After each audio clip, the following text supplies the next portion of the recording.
So, we were saying about harmonic, it has the lowered 6 and the raised 7. So it kind of sounds mysterious, like a snake charmer or something. Major or minor?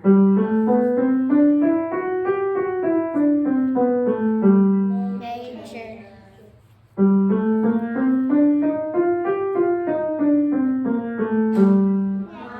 Minor. What kind? Natural. Natural minor. So basically, you can tell it's natural minor because it sounds almost normal, right? It's the same up, going down. There's no funny little snake charmer prompt in it. It just sounds like a normal scale. So the natural one is the one that gives us the key signature. And the harmonic and the melodic give us reasons or excuses to play around when we're writing music in minor. It gives us more options. Okay, what about chords? Does this sound major or minor? Major. Minor. Now what happens if I lower the 5th also? Diminished. Everybody say diminished. Diminished. Which one sounds the most consonant? Which one sounds the one that goes together? Major, minor, or diminished? Major. Major. Which one sounds the most uncomfortable, the most dissonant? Major, minor, or diminished? Diminished. Diminished. Yeah, like physically I always feel like major is nice and open, and then if I hear minor, I kind of get a little small, and if I hear diminished, I'm in danger, right? I'm in trouble. So which one is this? Minor. Which one is this? Which one is this? Diminished. Which one is this? Major. Which one is this? Minor. Which one is this? Major. Which one is this? Diminished. Diminished. One more. Which one is this? Minor. Which one is this? Diminished. Anybody remember the other option? Major, minor, diminished, Andrea? Augmented. So it sounds dissonant like diminished sounds dissonant, but in a different way. This one to me always sounds like it wants to go up in order to be comfortable. So if you can hear in your head, oh, it wants to go up to resolve, then you'll know it's augmented. Everybody say augmented. Augmented. Okay, so one round. Which one is this? Major. Minor. Diminished. Right. Good job. Okay, so last week we started with bass clef. Well, we didn't start. Most of you have been doing it, but we revisited bass clef. Mabel. Catherine. Giovanni. Brock. Olivia. Syria. Alma. Myra. Sorry. Andrea.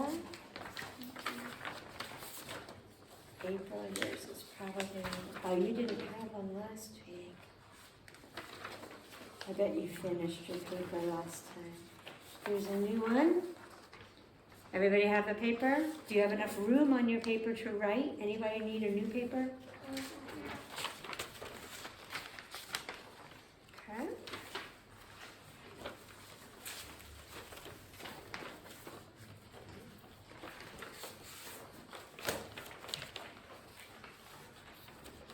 Take one and pass it.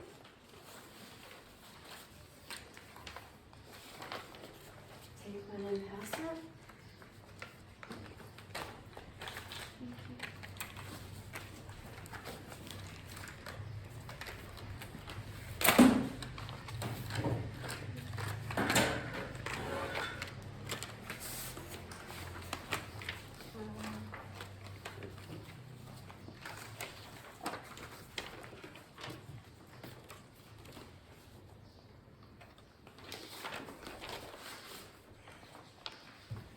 Thank you. Everybody have a pencil? Everybody have a book to write on? Quickly, Mabel. Take one and pass it. Anybody else need a book? Mama?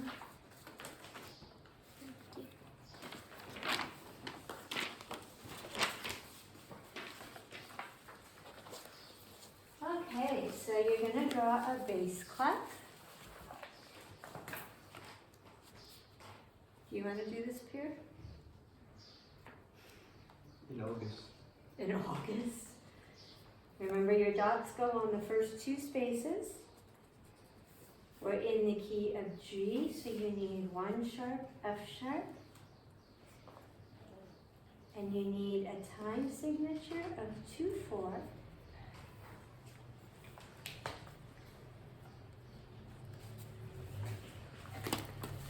Your first note is G.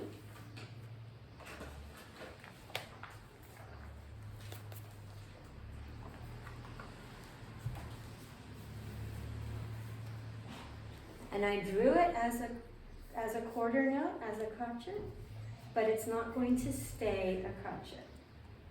All of the notes in this example are 8th notes, quavers.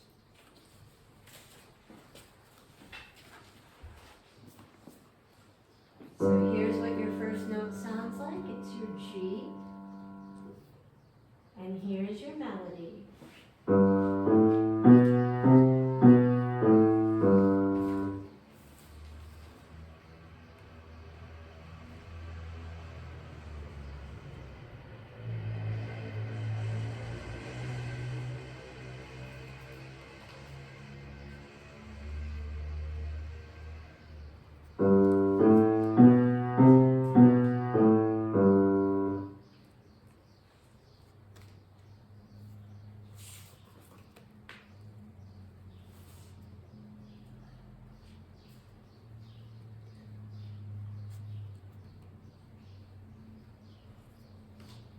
Last time.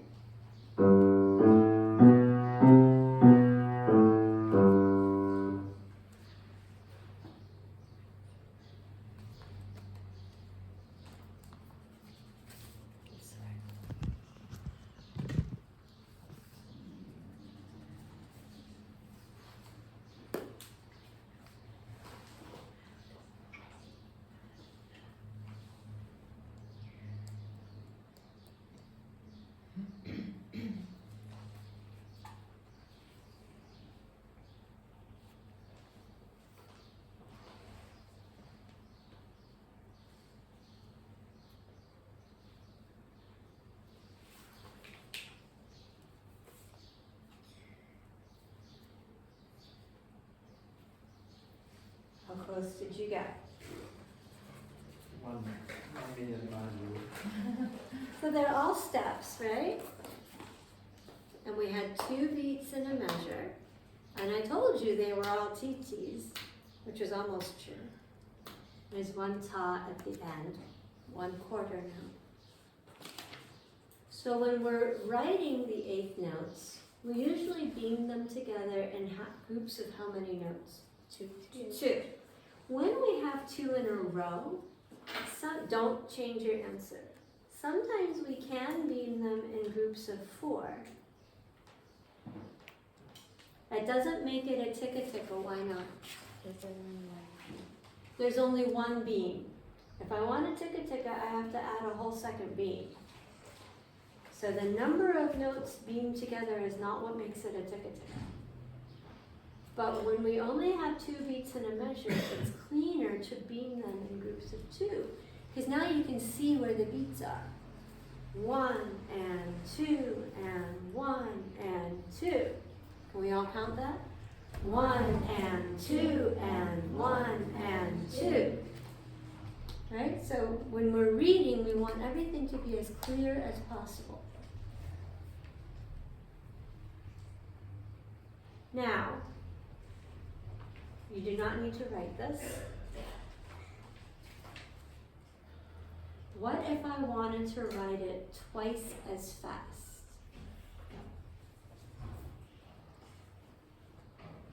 What would I have to do?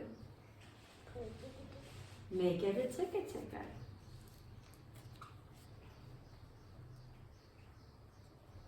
how many beats do I have? I only have one beat. And then if I'm going to make these a ticka-ticka, what does the ta have to be? What does the eighth note have to become? A T.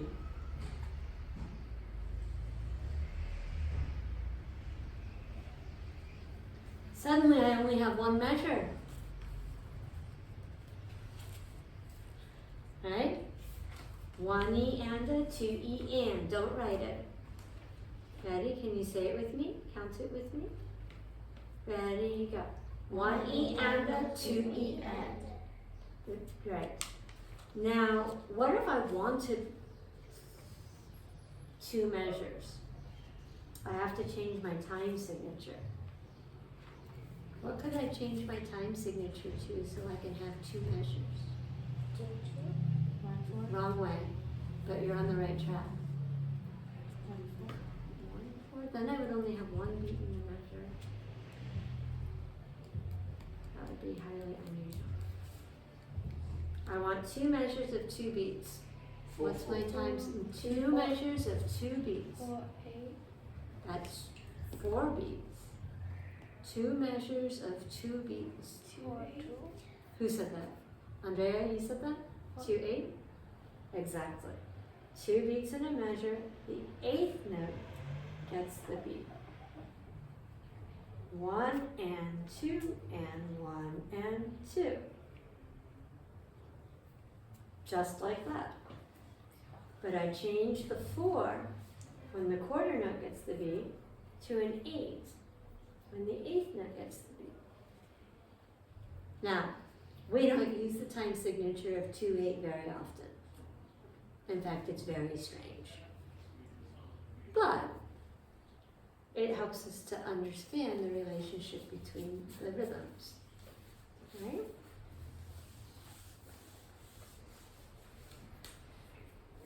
Let's do one more, maybe two, let's see.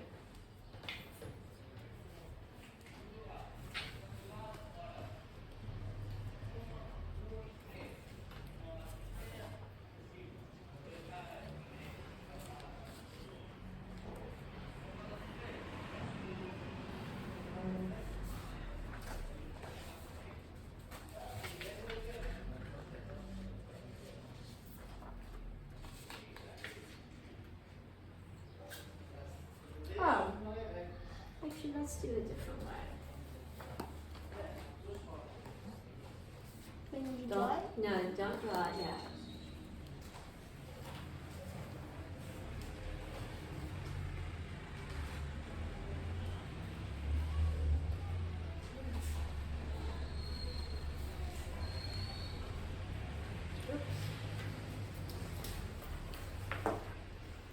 Getting too fancy for my own good.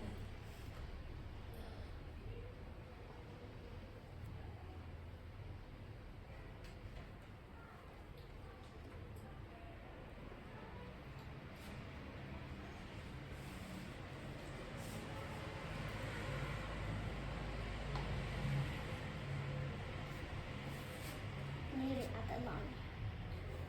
It's on the paper.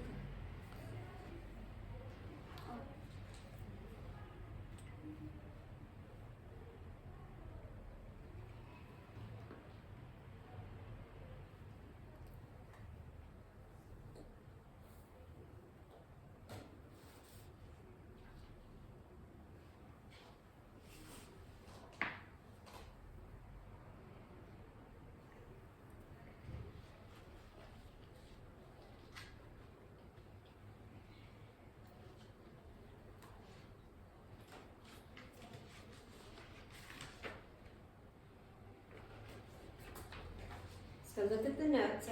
Are they the same?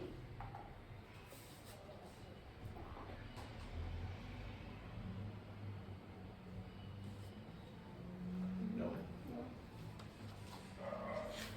Are the notes the same?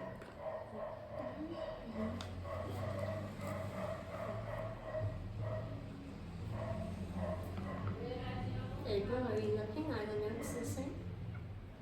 Catherine, are you looking? Are the notes the same? Yes, they are. What's different? The time The time signature, so that means, well, the rhythm is actually the same, but it's organized differently, right? We have groups of how many beats in this one? Three. And groups of how many beats in this one? Four. So tell me which one you hear.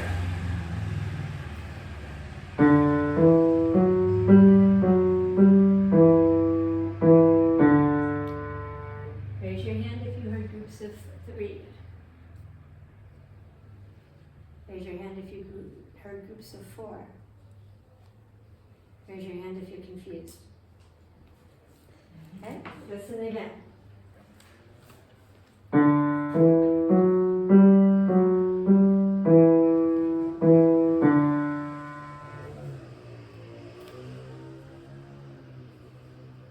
You think you have the answer this time? Or do you want to hear it again? April, do you understand? Do you have the answer? Groups of three or groups of four?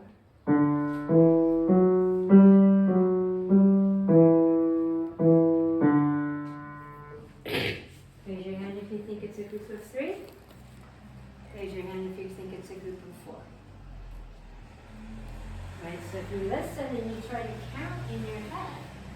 1, 2, 3. 1, 2, 3. 1, 2, 3.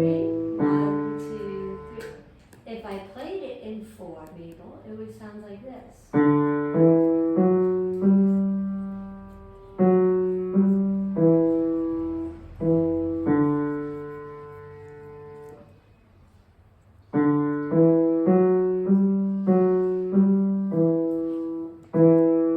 Doesn't quite work. It almost does. But it's kind of weird to have that rhythm. Okay? So when we listen to music, we want to understand if it's in groups of triples or in groups of twos. So if it's in a group of two, we say it's duple. Can everybody say duple? Duple. And if it's in groups of three, it's triple. Mm-hmm. So that's a big part of understanding music. Catherine, can you collect the papers? Sylvia, can you collect the pencils? And April, can you collect the books? Quick. 10, 9, 8, 7, 6, 5, 4, 3, 2, 1. Awesome.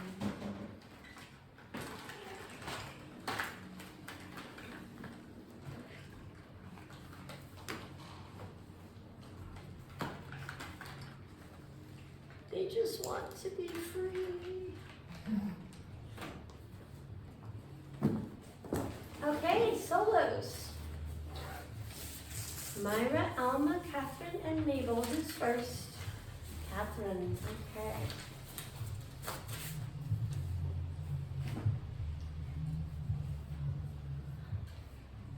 Come on up and take a nice bow.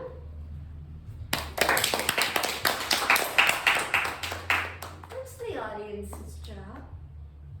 To clap and be quiet. To clap and to be quiet. Try that bow again, please, Catherine. Let's see if we can get full support. There you go. Now, while she's playing, I want you to think of one thing that you notice that she's doing well.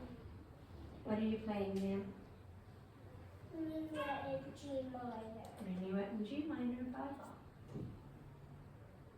Bach? I think so. Who do you think wrote it? Go ahead.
Yes, she had a very pianistic tone.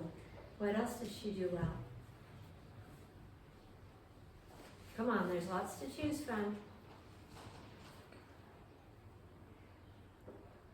What if I were paying you €1 for your answer? Could you think of something then? Myra? She had a very steady beat. Is this song in groups of 3 or 4? 3. How do we know that without even listening to it if we know the name? It's a minuet, and minuets always have 3 beats. It's one of the things that makes it a minuet. Right? I think the cameraman was a little distracting in the B part. Yeah. It's if I did that to you while you were playing, you would be really annoyed. Because you get into her field of vision, her periphery vision, and it's very distracting. Okay, Myra, Alma, or Mabel? Who's next? Myra. Points down.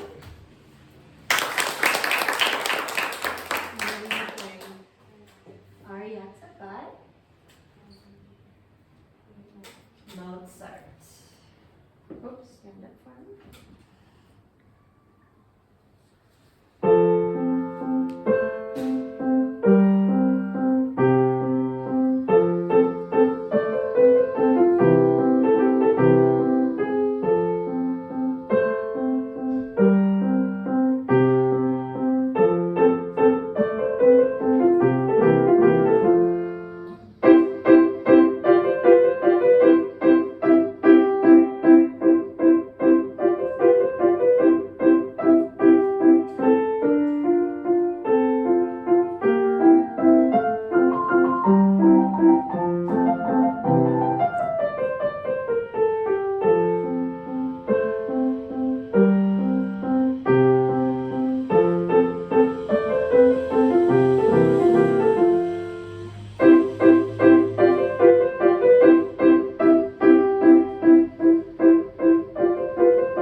Tell me something she did well.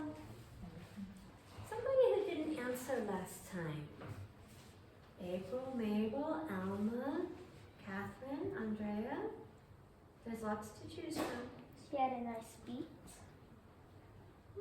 That's not one of them. The staccato was very nice. You did speed up a little bit when you got to the... And we can't actually say that she had kept a nice... I mean, she had a nice beat, but did you notice there's a retard? There was a place where she slowed down in the music and changed the beat. Yeah.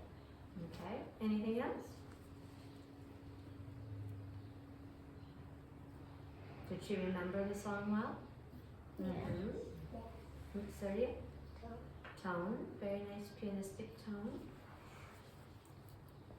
And also in this song there is an additional technique in the left hand where we have sticky fingers in the bottom fingers and separated fingers in the top fingers. And she did that technique very well. Okay, Mabel and Alma, who's next? Alma.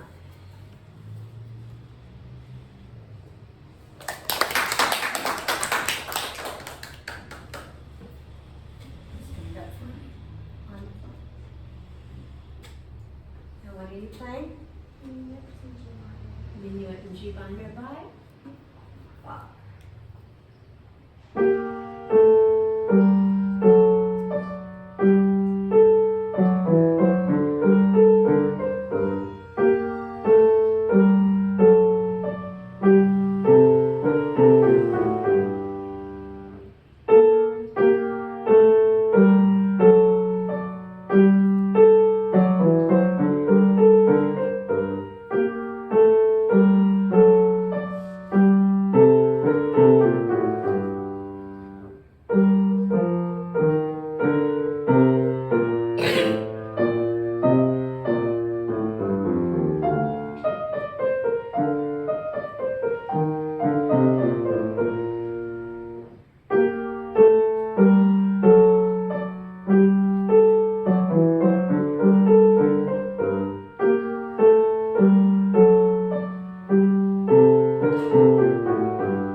April, you got something this time? You listened to 3 people play. Surely you noticed something they did nicely.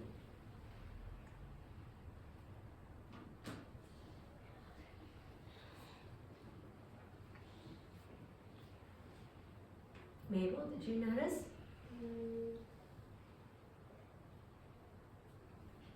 What have some of the answers been from the other 2 people?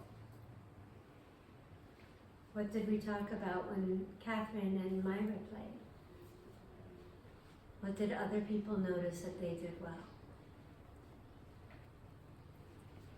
Do you remember? April, do you remember? Okay, can we focus a little bit more, girls, and pay attention? This is all for you. Just because I don't say your name every 30 seconds doesn't mean it's not for you. Right? Okay, somebody tell me, Andrea. They had good tone. Pianistic tone, yes. Catherine? Sticky finger. What? Sticky finger. Sticky fingers, a nice legato. Anything else? The rhythm. Her beat was good, and so the rhythm, yeah. Just remember we talked on Thursday how the A part has a lift at the end in both hands? Or in the beginning of it.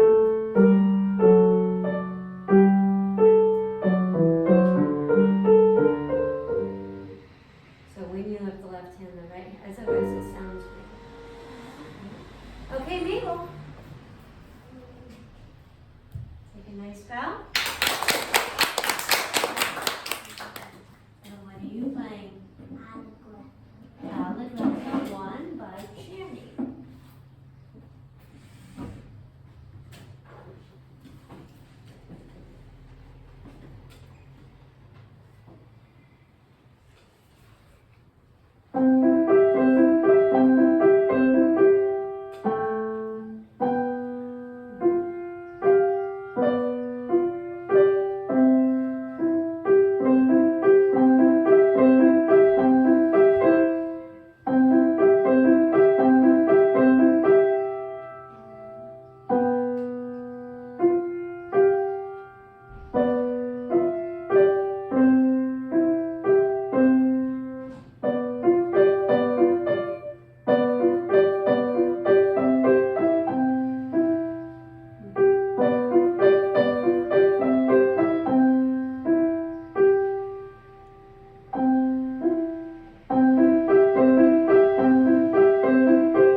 What did she do well?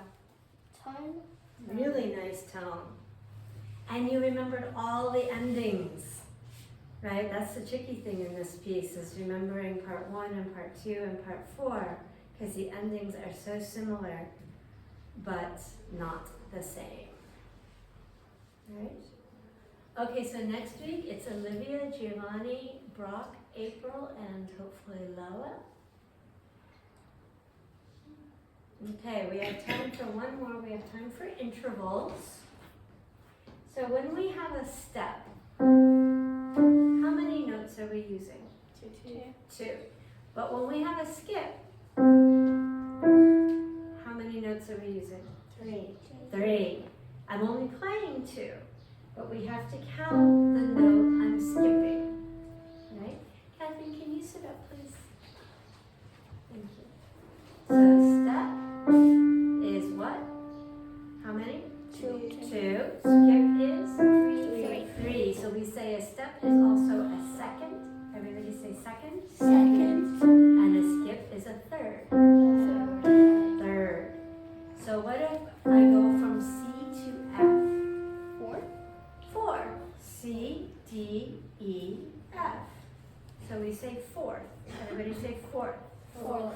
If I go from C to G, 5th. 5th. 6th. 7th. Octave. Octave. And it is an eighth, but you're right, we do typically call it an octave. So which one is this?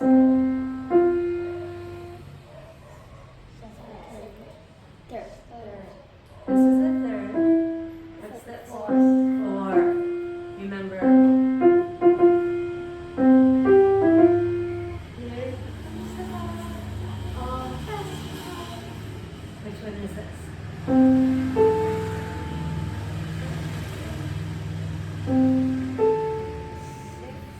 Six, yeah.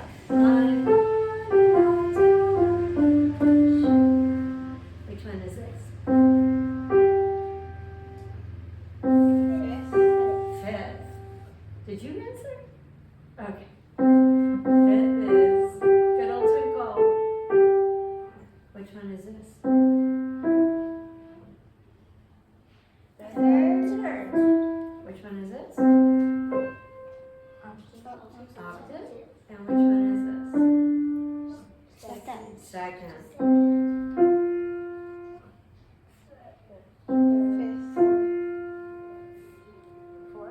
Fourth.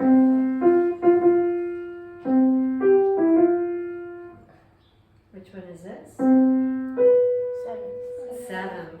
How do you know it's a seventh? I don't have a song for it. Because it's very dissonant. Right, makes you sit up straight a little bit, right?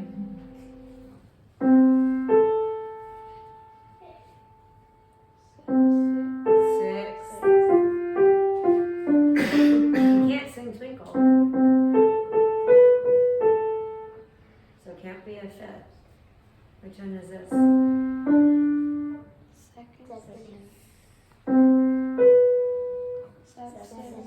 Everybody answer. Seven. One more.